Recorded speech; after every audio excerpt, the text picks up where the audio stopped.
शिपूरतर्फ आजरा येथे श्री रामलिंग मंदिर लोकार्पण. 1 कोटी निधीतून साकारले भव्य दगडी मंदिर. तीर्थस्थळ म्हणून विकसित होणार.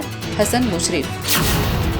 शिपूरतर्फे आजरा इथं श्री रामलिंग मंदिराच्या वास्तुशांती, कलशारोहण आणि मूर्ती प्रतिष्ठापना सोहळा उत्साहात पार पडला. या कार्यक्रमात महाराष्ट्र राज्याचे वैद्यकीय शिक्षण आणि विशेष सहाय्य मंत्री नामदार हसन मुश्रीफ यांनी हे मंदिर पंचक्रोशीतील प्रमुख तीर्थस्थळ म्हणून विकसित होईल असा विश्वास व्यक्त केला. या मंदिरासाठी नामदार हसन मुश्रीफ यांच्या माध्यमातून 65 लाख रुपये निधी उपलब्ध झाला असून ग्रामस्थांच्या 35 लाख रुपये लोकवर्गणीतून एकूण 1 कोटी रुपयात कर्नाटकातील आरभावी दगडात हे आकर्षक आणि सुबक मंदिर उभारण्यात आले. मंदिरात 12 ज्योतिर्लिंगाचं वास्तव्य असल्यानं या देवस्थानाचं महत्त्व अधिक वाढले. कार्यक्रमाच्या अध्यक्षस्थानी जिल्हा परिषदेचे माजी उपाध्यक्ष सतीश पाटील गिजवणेकर होते.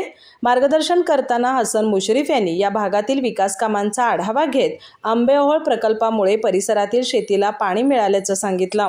स्थानिक कार्यकर्त्यांनी सुचवलेली विकास कामं पूर्ण करण्यासाठी प्रयत्न केला असल्याचंही त्यांनी नमूद केलं. सतीश पाटील गिजवणेकर यांनी ग्रामस्थांच्या एकजुटीमुळे हे भव्य मंदिर साकार झालं असून यामुळे गावाचं रूपडं पालटल्याचं सांगितलं.